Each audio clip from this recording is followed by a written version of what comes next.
I'm very excited to have two special guests with me today. We've got Gemma Herbertson and Birinder Kang. Now, Gemma is an inventor and an entrepreneur. She is the founder of Neuro Frontiers, Neuroplasticity Therapies, Research and Practice to help children with special needs, adults with neurological issues, and those who want to improve their general brain health and function. Hello, Gemma. Hello. Thank you for having me here. It's great to be here. Thank you. I'm very excited to have you here today. And would you like to share with us a little bit about your journey with Eddie? Yes. So Eddie is my son, and I'll share that he's 13 now, and yeah, so he's a proper teenager. He's becoming a teenager, and my journey into this sort of world began 20 days after he was born, and he started having seizures, but really it turned out 4 years later it turned out that he was had actually had and still has a bit of a brain tumor. So yeah, life was quite horrendous for those first 4 years, and you know, I didn't really leave the house very much. Mostly my main form of travel was in an ambulance, and lived in hospital for quite some months as well at times. So you know, it wasn't, and I was desperate for that to change, you know, because and so within that time period where we weren't sure what was the cause of Eddie's being so ill, I started trying to find alternatives. He was having about 500 seizures a week, so you know, and you're really very trapped by that. And when that goes on for months and then years, you think, right, I've got to think outside of the box. So I began to look at diet. That was my initial thing, whilst he was still very ill, and found that some things changed him. So he was there were times when he was having his regular 500 seizures a week, and then with taking out certain things like gluten and dairy, and then I got more fussy processed foods gone, you know, became an amazing home cooking chef on top of being a full-time carer, you know, as lots of parents do. So I'm not the only one that does this, because you'll do anything to help your child get better, improve their quality of life, and then the ripple effect is obviously your quality of life, and then you can be a better parent because you've had more than 2 hours sleep in a day. So you're all nodding because we've all been there, and yeah, so that began the first bit of discovery that, wow, not every answer is within the health service. There are some answers external to the health service. And then after Eddie was, I think towards the end, well, he was still having some seizures, but then we had his operation, and he still remained having some seizures. He was having about 6 a month then, so which was better in some ways, but you were constantly anxious in others, because if anyone has ever dealt with seizures, you're always waiting for, is that a sign? Oh my gosh, did he yawn? Did he do this? Oh, why hasn't he woken up? Oh my gosh, shall I go and check him? Oh, I've checked him. Now I've definitely woke him up. Oh dear. So, you know, so how did you manage the seizures before the surgery? How did I manage them? Oh, that's a good question. So initially we tried many drugs, and nothing really had and they may have, you know, we may have an initial, oh wow, it's gone away, but then that might last you know, a week or so, and then they would come back. So really no drug that they tried worked, and then I did look into diet, and as I say, certain things worked, and then I became thinking, right, well, if these have worked and we've got it down to from 500 average a week to 130 average a week, then what other things could I try? But it's, you know, it's which I did try, and then we came with oh gosh, I started using elements of something called an anti-neuroinflammatory diet, which I've learned more about since and have got better with that. But my learning at the time was just sporadic, because there were so many different options, and you speak to one parent, oh, this is really good, and then you read on another website, oh, don't do that, do this. So you'll be 1 week you might be doing an alkaline diet, the next week you're on a ketogenic diet, and then you're dairy free, because you're just grasping at straws and very sadly using your child as a guinea pig, because you're just experimenting on them all the time because you're so desperate Yes. to make a difference. And then you would find there would be certain weeks, oh gosh, that's made a difference. So you try and learn, but if you're like me and an amateur, you would have put too many variables in. What was that thing? I changed too many things. So, it was a huge learning curve going through all of this. After Eddie, he had some brain surgery, which, because of the location of his brain tumor, A, they couldn't remove everything, so they got 95% of it out, but B, they had to remove roughly a quarter of his brain. His left temporal lobe is missing now. So, and then some seizures continued. So I really, around that time, I had learned about the anti-neuroinflammatory diet and really put that into action, because his seizures were continuing. So we thought we could relax. Oh, he's had his surgery, let's just relax, go back to being sort of normal people. But that wasn't possible. And so anyway, the anti-neuroinflammatory diet was the thing that was the key to his seizures. Eventually, there were several keys, I think, that really helped to reduce them and make them go away. And I also, you said at the start, I'm an inventor. I wish there was it sounds like I've been in a laboratory or a workshop somewhere doing some things really exciting, but really I was just reading a lot online and finding out lots and lots about the human body and how things work. And also I created a group online, which I think is where Birinder and I met, called Diets for Epilepsy, and that's a group on Facebook.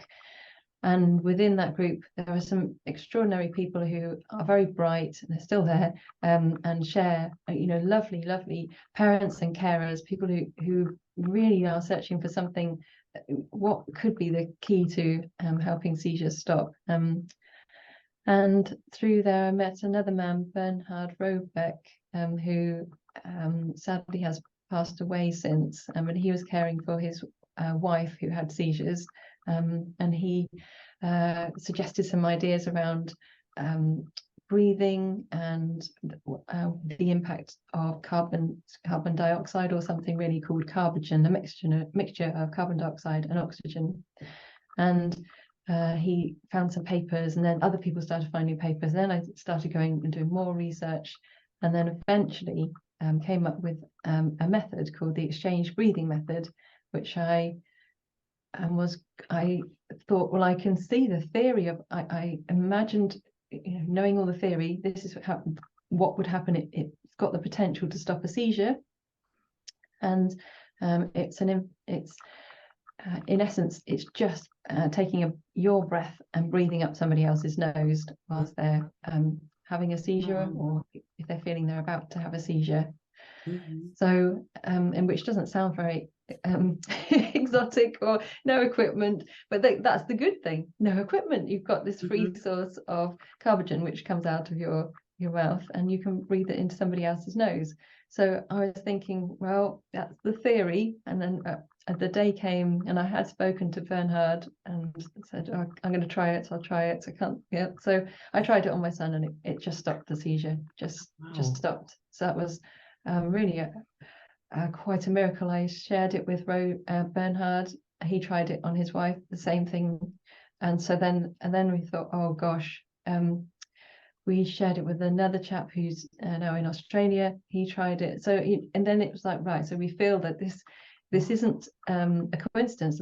It's now working for a number of us. Let's share it a bit further. And from there, we set up a group called the Exchange Breathing Method, shared the information about it. I've created a video. I've put information on my website.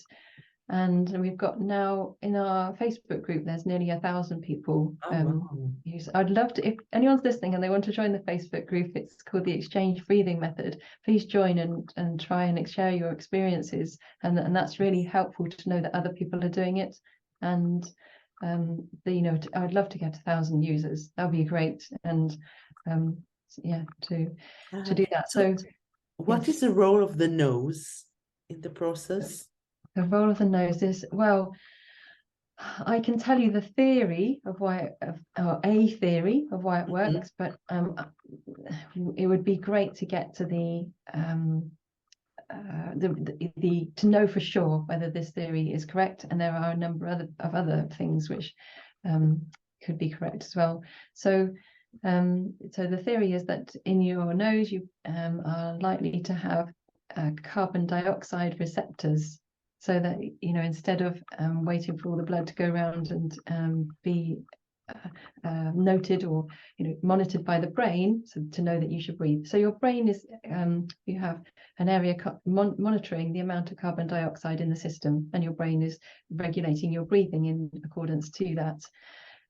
But very often people who have a seizure stop breathing, their breathing goes erratic, or they do shallow breathing, and any of those is going to have an impact on the amount of oxygen going around your system, and then eventually will sort of impair you to the point, and a seizure happens in correlation with that.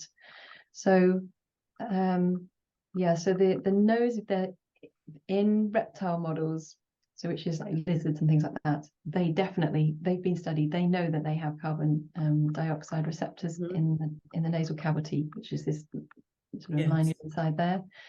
And then so if our nasal cavity is the thing detecting carbon dioxide, then, and that's got a route through the olfactory nerve to the brain, then that can be a trigger to say breathe again, and not only a breath, but carbon dioxide makes you take a deeper breath. So you could be walking, and then you say you're walking on the road, and then oh my gosh, your bus is about to go, and now you need to run. We don't often, if you have to run fast, you can't continue breathing through your nose. You have to breathe through your mouth, and so it's a deeper breath you need more. So the stimulation of carbon dioxide is to stop this shallow breathing, stop this erratic breathing, stop the no breathing, and tell you to take a deep breath. So that's what seems to happen, and then the person comes out of the seizure. I would love to know whether that theory is correct. I mean, we could look at other theories, the startle reflex. I mean, if someone, if I was slightly out of it and someone went and put their mouth around my nose, I think I'd be slightly startled, and that equally can cause you to go, a breath in. So maybe there's more than one mechanism happening together, or maybe there's a mechanism that's causing this. In some ways, it's really nice to know the mechanism, but does it matter if it's working? And also, I think it would be good to know, does it work in all circumstances? Is it good for all seizures, all ages, or so I think to have some research around that would be a good thing as well, so that people can be more confident. I'm going to use this, and Yes. And what made you create the Neuro Frontiers? So a part of Eddie's recovery, so I've said that his diet changed a lot, and we used the exchange breathing method, and then another we also did some hyperbaric oxygen therapy, which I credit for some recovery as well for him. And another avenue that we took was to use something called neuroplasticity therapies, and it's really an umbrella term for therapies which can help to affect brain performance and function. So I set up Neuro Frontiers because I had done various bits of learning. I mean, again, I had to look outside the NHS. So the impetus for this was after my son was being discharged from hospital. So he was 4 years old. His mental age was around 3 months. And we were inquiring really what the rehab process was. And we had some physios who helped him to see if he could, move a bit. But really, that the only rehab that we were offered was this. It's called Fingers Crossed, and you just have to see whether how your child will turn out. So they were saying, well, some children get better, some don't. You just go home and just do your best. And that didn't really resonate with me. Well, actually doing my best did resonate, but I needed to know what that was. So I then started again back looking on the internet, reading books, and trying to discover what's out there. And what I started finding was that lots of fields, professional fields, optometry, audiologists, you could look at chiropractors, osteopaths, yoga, Feldenkrais, these so people who've made professions out of various different therapies were all helping. Some people within those fields had specialized in thinking how their field could impact the brain. What were the, how could they help people? And then what was really interesting was that very often there's crossover between what these people have found out. Even though coming from completely different backgrounds, they're finding the same things. And equally that some of them are adding new things that none of the others have thought of. So I wanted to try and create a sort of umbrella for these. Yes. And that's neuroplasticity therapies, which covers really all of them. My personal criteria is that they should have some sort of science backing to them, so that you've got that confidence. And because I don't, we've probably all been there. We've probably all tried something happy, clappy, woo woo. That's and that's not good when you are giving all of your energy to your child at these lives like ours and other parents similar to us or carers is hard. So you don't want to waste any time, energy, money, effort. You have to be focused, and so you want to know that there's some. Again, you don't want your child to be like a guinea pig. You want to know that there's something, and then it's more likely to work by investing in this thing. So that's how it came about. Sorry, that's a long answer. I hope that's okay. And are you planning a new summit? Yes, I hope to do one by the end of this year. Wow. 2022, I did a summit on the role of neuroscience in education. Yes. So we had about 1,200 people attend that. So yes, there will be another one. I'm looking forward to the new summit. Thank you. I love the previous one. Now, Birinder, can you tell us how the method has helped you? Yes. So my son is 10 years old now, has a genetic condition that causes seizures usually within hours or days of birth. And that was the case for him. His seizures started within hours of birth, and had a very difficult first year of life, spent something like 5 months in hospital. Over that first 12 months, thousands of seizures, prolonged episodes of status, endless trialing of various medications, etc. And for us, we actually kind of a similar journey to Gemma, which was diet, and the only thing that was out there within the system was the ketogenic diet. So we actually pushed for the ketogenic diet, and he had a horrific response to it. It was absolutely awful for him. He had over 1,500 seizures in 3 weeks. It was done in hospital, and on 3 occasions PICU, a bed was being made ready for him at PICU, but he kind of somehow managed to cheat that. And the big thing that stood out for me was glutamate. It's an excitatory neurotransmitter. Kind of seemed like a good place to start to perhaps limit high glutamate foods, and that's what we did, which had dramatic results for reducing the number of seizures. And I think it was about when Amrit was about 2 years old. So gosh, it's been a long time. That I then came across the Diets of Epilepsy Facebook group and met Gemma and started talking to her. And in due course, as she was on this journey, I became one of the people that she shared the information about the exchange breathing method with. And although Amrit's seizures were dramatically reduced when he had them, they were still majority of them are tonic-clonic seizures where he holds his breath, he can turn blue within seconds. His seizures can be prolonged. We actually have oxygen tanks, etc., and suction machines and SATS monitors and emergency medications at home.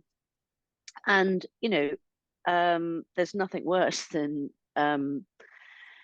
well, there's a lot of things that are bad about watching a loved one have a seizure, but literally seeing your child change color and know that they're not breathing is really frightening, particularly when your emergency plan is you can't give emergency medication for 5 minutes. So what do you do? So there were various things that we would try in terms of the stimulating. It's interesting what Gemma said about, perhaps various mechanisms at play in terms of startle reflex. We actually found doing some startling but not being careful with not being too dramatic, if that makes sense, could sometimes work. We found using just a flannel with cold water could sometimes help lessen the seizure. So when Gemma told me about the exchange breathing method, kind of did seem a bit too simple to be true. But again, we kind of thought about it and discussed it, and it seemed as if it wasn't going to do any harm, because again, I'm with Gemma that you try various things, and but you don't ever want to be doing anything that's going to make your child's situation worse. And trying different foods is kind of a much easier thing than suddenly thinking, yes, but he's not breathing and I'm putting carbon dioxide. To me, I didn't necessarily understand it, but we tried it. And we tried it, and he breathed. He just took a gasp and breathed. And we continue to use it for Amrit when he has his seizures, because we're very good about having identified his triggers during the day and managing those. What the seizures he has are at night, really. And the big thing is to catch the seizure at the beginning for us to have the most effective response. So he breathes. Therefore, we're not relying on the oxygen in the same way. The tonic-clonicness subsides much quicker. It doesn't bring him out of the seizure fully all the time. We still require emergency medication, but we haven't required a second dose of emergency medication for years. We haven't had a hospital admission for over 4 years. Funnily enough, the last admission that we did have, he'd had a seizure, he'd had a dose.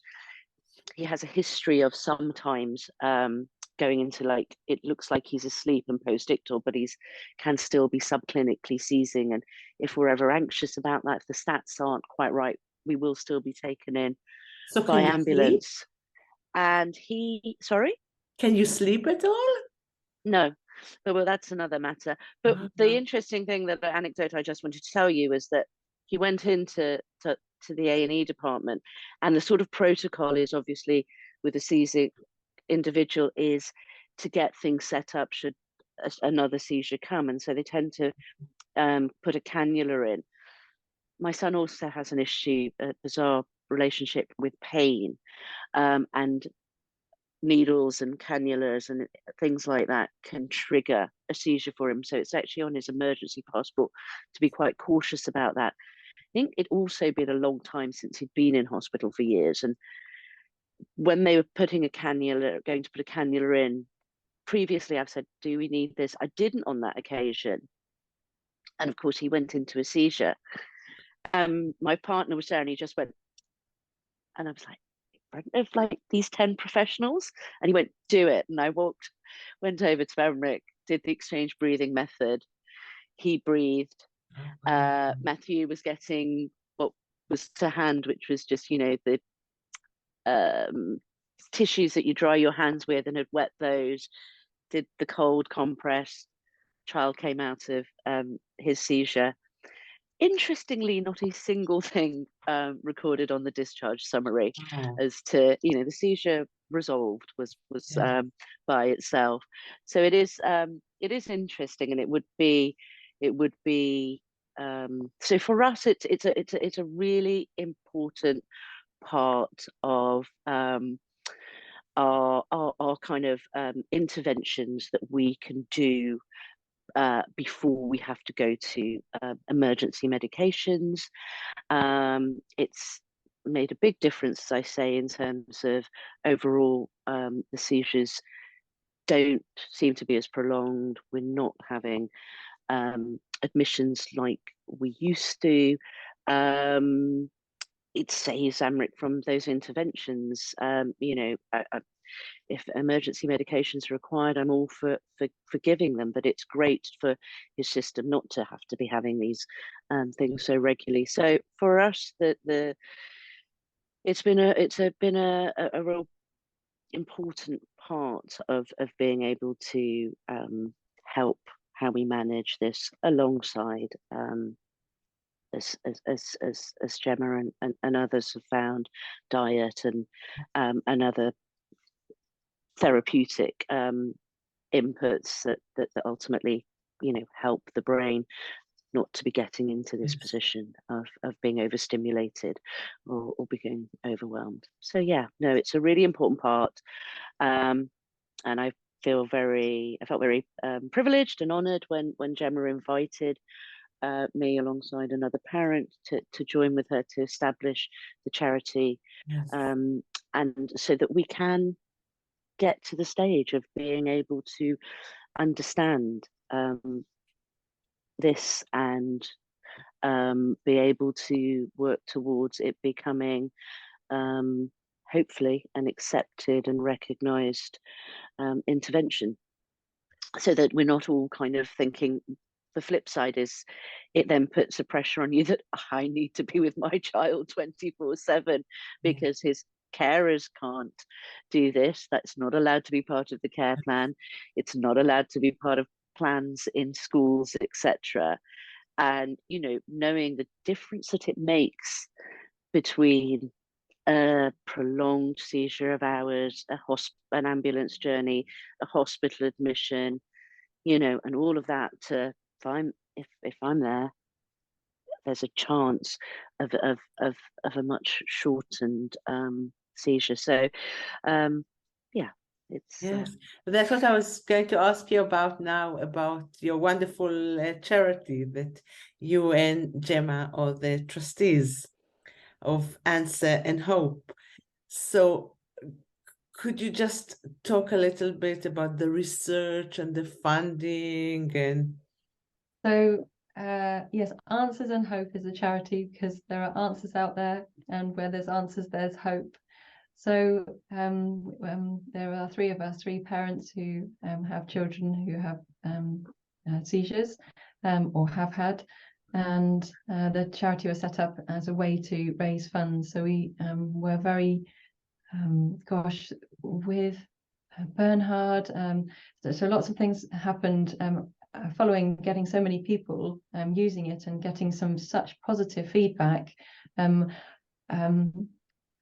I think the world is amazing and the universe works in a very funny way. And I happened to be on a course and told somebody about my method or the method, and they said, oh, I know somebody who would be really interested in that. as it turned out, a very eminent university got in touch then, so that was, and then things were going to be progressing with them, but then a pandemic happened, and another equally exciting organization got in touch as well. But these are, and said, yes, if you can get some clinical trials underway, we want to be involved as well. So we were, thinking, gosh, this needs to go somewhere, needs to progress. And as Birinder shared, in order for it to go into children's care plans, in order for it to be, so that a partner doesn't have to whisper or make faces at you across the room, go on, try it. It can just be the number one. This was Bernhard's dream, for it to be the number one first aid method for seizures, so that it's something you try, just like you would try CPR if someone was, not breathing, whatever. So to get to that point, we do have to tick all the boxes and go through all the bureaucracy of doing clinical trials, and also then establishing the mechanism of how it works, and making sure that it, what type of seizures, what type of people does it work on, then we can be more accurate with its use, etc. In the meantime, however, so we are seeking, so I'll just say we're seeking to raise, the indication from this initial university was that to raise, we'd need about $200,000 to do the research. So we've set ourselves an astronomical target. So if anyone out there's listening who has deep pockets, then please, we'll be happy to empty a little bit from you. But equally, if there's anyone out there who's a researcher who would be interested in getting involved in this, or perhaps an institution which would look at doing the research, then please get in touch as well. That's so our dream is that we can get the funding and get a university to undertake the trials necessary for this to then become a mainstream method worldwide. I will add some caveats in there, in that if you are thinking of using this, please go and look at all the information on the Facebook group, but also I've put it on the website now, which is at neurofrontiers.org. Yes. But the information on the website does encourage you to always check with your consultant, your pediatrician, your neurologist, likely. So that's got a two-pronged effect. First of all, you'll have the awareness from them about the method, and so they'll know about the method, and we want more people to know about it. That'll be good. And then also you have that confidence that they've said, okay, so to date, I always encourage people to go and check with their doctor, their consultant. And to date, they've all come so far. All of them have said, oh, well, it's not going to do any harm, give it a try. Obviously, there might be someone out there, the particular case that might, their consultant might not say that. But so please always go and check, just to make sure that you're not going to do something that you're only going to do something that's the best thing for your loved one. So yeah, that's a good thing. That's right. Can I just share one last thing, because I didn't really say, Eddie, my son, is so well now. That was I thought, it's really, I shared his dark days, but the transformation now, and he's been seizure-free since May 2017. So, he's maintained that being seizure-free. He's still on an anti-neuroinflammatory diet, and so it's anyway, so, and then he's just completely transformed from a boy who was in a wheelchair, not talking, doubly incontinent. And it was so lovely to take care. Thank you, and speak soon. All right, you take care. Nice to see you. Bye. Thank you. Bye.